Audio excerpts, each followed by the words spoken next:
The story begins in the harsh winter of 180 AD, at a time when Emperor Marcus Aurelius's long campaign is nearing its end. Only one final group of warriors stands between the Roman Empire and its long-awaited promise of peace. At this critical moment, we're taken deep into the forest, where General Maximus stands ready, preparing for the enemy's response under the watchful eyes of Marcus Aurelius, who observes everything from the highest vantage point. After meeting with his fellow general, Quintus, Maximus spots the messenger they had sent earlier, only to find him decapitated. This brutal sight leaves everyone tense, waiting for the signal to begin the battle. Once all preparations are complete, Maximus gives the command, and the war erupts. As Roman soldiers charge forward from the front, the cavalry executes a perfect flank from behind, overwhelming the enemy quickly. After a fierce and bloody struggle, the Romans claim victory, though both sides suffer heavy losses. Meanwhile, Marcus Aurelius's children, Commodus and Lucilla, are summoned to the camp, where their father awaits.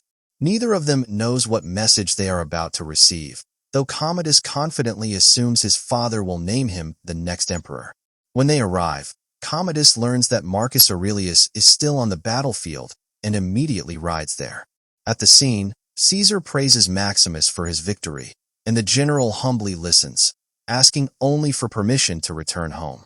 Commodus notices the soldiers honoring Maximus, so he approaches his father, congratulates him, and promises to sacrifice many oxen in his name. But Caesar bluntly reminds him that he did not win the war, Maximus did. Commodus forces a smile and obeys, and when he tries to escort his father away, Marcus Aurelius refuses, choosing instead to ride back on horseback. Back in the tent, Marcus Aurelius tells Lucilla that she would have made a fine general if she were a man.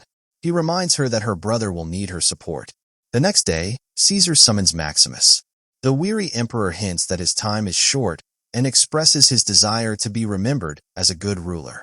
He asks Maximus to serve as the protector of Rome after his death, to restore power to the people and end corruption. Maximus refuses, pleading to be allowed to return home to his family. He questions why Commodus isn't being named emperor. Marcus Aurelius quietly admits that he knows his son too well, and that Commodus must never rule. He then tells Maximus that he is the son he wished he'd had. Later that night, Maximus prays for his family, realizing he will not be going home anytime soon. His loyal servant, Cicero, arrives and confirms the news. Meanwhile, Commodus visits his father, where Marcus Aurelius reveals the devastating truth. Commodus will not be emperor. All power will pass to Maximus to ensure Rome returns to a republic. This destroys Commodus. Through clenched teeth, he confesses that despite all his flaws, he only ever wanted his father's approval. Marcus Aurelius extends a hand for forgiveness, but as Commodus embraces him, the grief turns into rage. Commodus suffocates his father, ending his life. Soon after, General Quintus arrives at Maximus's tent. He says the emperor needs him, but when they enter, Commodus announces that his father died peacefully in his sleep. He extends his hand and asks for Maximus's loyalty. Maximus refuses and walks away.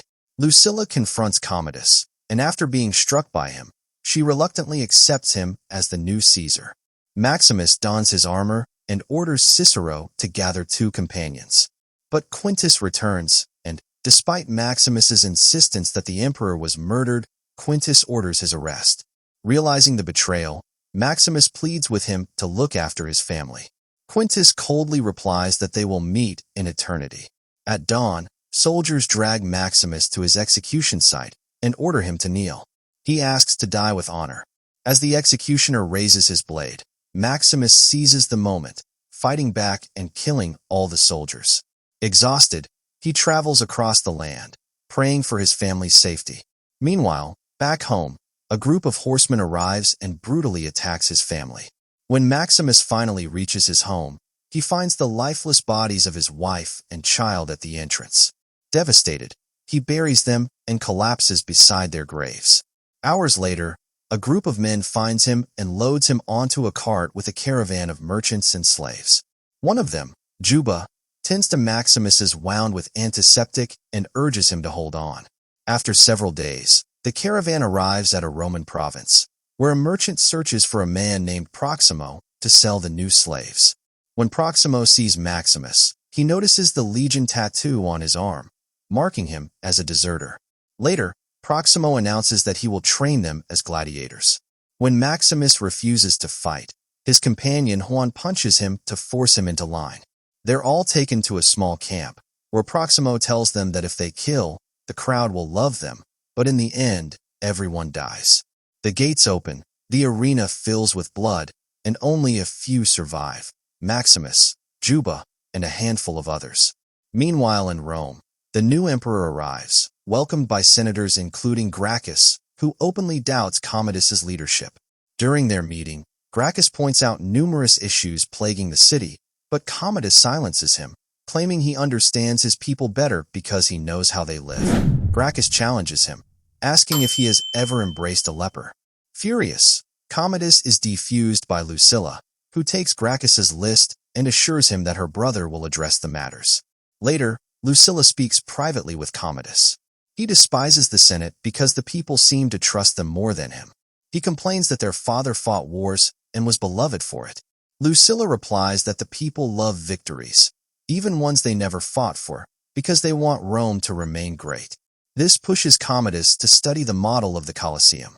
The next day, a senator reveals that the Gladiator Games will be extended for 150 days to win public support. Gracchus admits this strategy could work because the people are easy to distract. Meanwhile, in the gladiator camp, Proximo instructs the Spaniard, Maximus, to focus on giving a show rather than delivering quick kills, reminding him that entertainment is his new purpose. As the gates slowly swing open, and only the Spaniard steps out, confronting the arena alone. He swiftly takes down every opponent, then turns to the roaring crowd and declares, "Is this not what you wanted?" His dominance electrifies the stadium. Later, Proximo pulls him aside, warning that while this strategy may work here, Rome will embrace an entirely different style of combat. He explains that the emperor plans to host grand games just like his father once did, meaning they will soon be heading to the legendary Colosseum. Proximo then shares a secret. He himself was once a gladiator, and Emperor Marcus Aurelius had gifted him a rudius, a wooden sword symbolizing his freedom. Hearing this, the Spaniard leans forward and quietly tells Proximo that he also wants to get close to the emperor. Proximo encourages him, saying that to reach the emperor, the people must first adore him. With a sly smile, he promises the Spaniard that many adventures lie ahead. Days later, the group arrives in Rome, staring in awe at the majestic architecture of the Colosseum towering in the distance. Before leaving them, Proximo reminds the Spaniard that winning the crowd is the key to everything. Meanwhile, as Commodus sleeps, Lucilla meets with Gracchus. She learns that her brother is so obsessed with the games that he's neglecting his responsibilities. He has sold grain reserves and imposed new taxes to fund the festival. No one dares confront him, fearing they might end up executed in the Colosseum. As long as the people support Commodus, the Senate's hands are tied. But when the majority finally turns against him, they intend to strike. The gladiators soon head to the Colosseum, greeted along the way by women eager to touch them.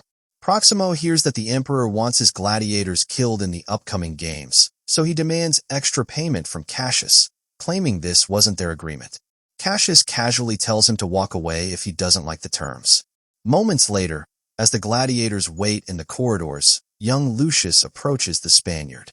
He tells him that everyone speaks highly of him, and that his uncle brings him to the games so he can grow strong.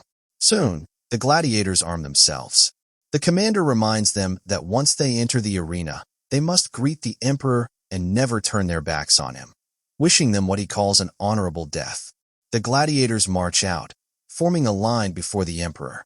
All bow to Caesar, except Maximus. Commodus announces that they will reenact the fall of Carthage, with the gladiators cast as the barbarians. While he speaks, Maximus quietly asks his fellow fighters if any of them served in the army. Nearly all of them did, and one even served under Maximus's command. He tells them that if they want to survive, they must work together as a single unit. Suddenly, a wave of chariots charges toward them. Maximus issues rapid commands, and the gladiators form a perfect shield wall. Working in sync, they topple the first chariot. Hagen is injured, but Maximus saves him. Soon, The group dismantles each chariot one by one. Maximus seizes a horse, flips the fight, and leads the gladiators to victory. Commodus, stunned by the Spaniards' tactics, asks Cassius who this man is. Cassius tells him he's known simply as the Spaniard. Commodus demands to meet him. Soldiers enter the arena, and a legionary steps forward, telling Maximus that the emperor has summoned him. Maximus follows, and Commodus approaches. Maximus bows, discreetly picking up a broken arrow before stopping. He notices Lucius watching him. Commodus orders him to remove his helmet and reveal his name. Maximus refuses and turns his back, enraging the emperor. Commodus presses him again, and in one of cinema's greatest reveals, Maximus removes his helmet and declares, "My name is Maximus Decimus Meridius, commander of the armies of the north, general of the Felix legions, loyal servant to the true emperor Marcus Aurelius, father to a murdered son, husband to a murdered wife, and I will have my vengeance in this life or the next." Commodus is stunned. Quintus signals the soldiers, ready to kill him, but the crowd erupts, rallying behind Maximus. With the people on his side, Commodus is forced to spare him to maintain their favor. Lucilla, watching from afar, is overwhelmed with relief to see Maximus alive. Later, Commodus confronts Lucilla, bitter that Maximus survived. He demands to know how she felt when she saw him. With a cold voice, she says she felt nothing. Not long after, Lucilla meets Maximus privately. Maximus accuses her of conspiring in the murder of his family. She denies it, explaining that she has lived in constant fear of Commodus since that day, and that she dreads her son inheriting the throne. She tells Maximus he now holds more power than the emperor because the people adore him. She urges him to join the growing resistance. Maximus refuses, saying he could die at any moment, and asks her to leave. The next day, Cassius introduces a ferocious fighter known as the Tiger of Gaul. Maximus enters the arena, visibly angry and convinced that Marcus Aurelius would have never allowed games this savage. Among the audience, Cicero secretly watches. Suddenly, a trap springs. Tigers leap from hidden cages. One pounces, but Maximus holds it off and kills it. He then defeats the champion in a brutal duel, but refuses to deliver the final blow despite the crowd, and the emperor demanding it. His act of mercy only makes the people love him more. Moments later, guards surround Maximus, and Commodus strides in. He challenges Maximus, daring him to attack. When Maximus stays silent, Commodus mocks him by speaking about his murdered family. Maximus simply turns away, saying that Commodus's time for honor is coming to an end. As Maximus leaves, Cicero reaches him. He tells Maximus that the battalion still doesn't know the full truth of what's happening, then hands him a small bag. Maximus asks him to find his soldiers and tell them their general lives. Inside the bag, Maximus finds the carved figures of his wife and son. He prays for them silently.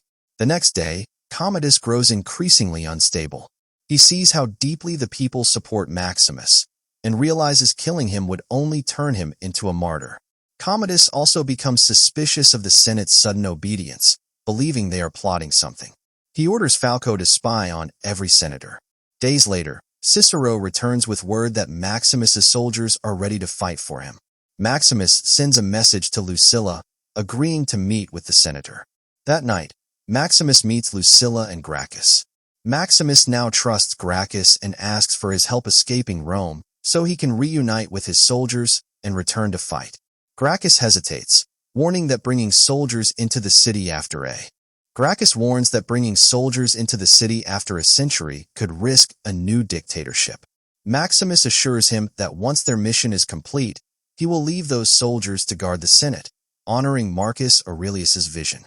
Hearing this, Gracchus agrees and promises to secure Maximus's freedom within days. The next morning, Proximo notices strange men watching him, while Gracchus sends a messenger with money to purchase Maximus's freedom. Hours later, Proximo meets Maximus, worried that helping him escape might cost them everything since the emperor already knows too much.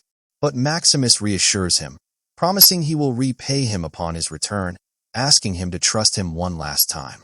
The following day, the Praetorians arrest Gracchus. Later, Commodus deceives Lucilla by claiming the senator was detained for being with another woman and adds that the Senate will soon disappear entirely. He then gently lays his sister down, confessing his twisted love for her. Lucilla pretends to love him back before slipping away. The next day, Lucilla meets Maximus, telling him Gracchus has been arrested. She says Cicero will wait for him that night to help him escape. She also finally confesses her love, and the two share a long-awaited kiss. Later, Lucilla visits Commodus, who is telling Lucius stories about past emperors. When he notices her, he coldly hints that Lucius told him everything she has been planning, threatening to destroy everyone she cares about. Hours later, soldiers arrive at Proximo's quarters, pounding on his door. Instead of opening it, Proximo rushes to Maximus, handing him the keys and freeing him. But the soldiers break in moments later. Maximus gathers the gladiators to resist and escape. A fierce battle erupts. Proximo is killed, and Maximus dons his armor, fleeing into the tunnels.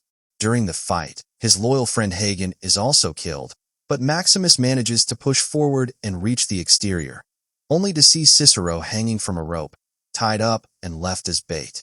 The next day, Senator Falco informs Commodus that all his orders have been carried out. Commodus then wonders aloud whether he should punish or spare his sister and nephew for their betrayal. He confronts Lucilla privately, warning her that any sign of rebellion will force him to kill Lucius. Hours later, Quintus approaches Maximus, now a prisoner once again. Hearing the crowd chanting Maximus's name, Quintus tells him that he is simply following orders. Maximus looks him straight in the eyes and says that anyone destined to endure will survive. Moments later, Commodus arrives, watched closely by Juba, the surviving gladiators, and the imprisoned senators. Facing Maximus, Commodus declares that he will grant him a glorious death by fighting him in the arena. But first, he secretly stabs Maximus, ensuring he enters the battle already dying. Soon after, Commodus enters the arena with his soldiers. Maximus, barely standing, lifts his sword. Despite his weakening body, he fights fiercely, eventually wounding Commodus. Disarmed and humiliated, Commodus demands a sword from Quintus. But Quintus finally defies him, ordering the soldiers to stand down. Desperate, Commodus draws a hidden dagger and charges. Maximus overpowers him, plunging the dagger into the emperor's chest as the entire arena watches in stunned silence. Mortally wounded, Maximus collapses, seeing visions of his home. With his final strength, he orders Quintus to free his men and reinstate Gracchus in the Senate. Quintus obeys. Maximus falls to the ground, his spirit finally reuniting with his wife and son. Lucilla steps forward, addressing the people. She demands that Maximus be honored, and the crowd carries his body away from the arena. Later, Juba buries the wooden figures of Maximus's wife and son, saying softly that he will see him again in eternity.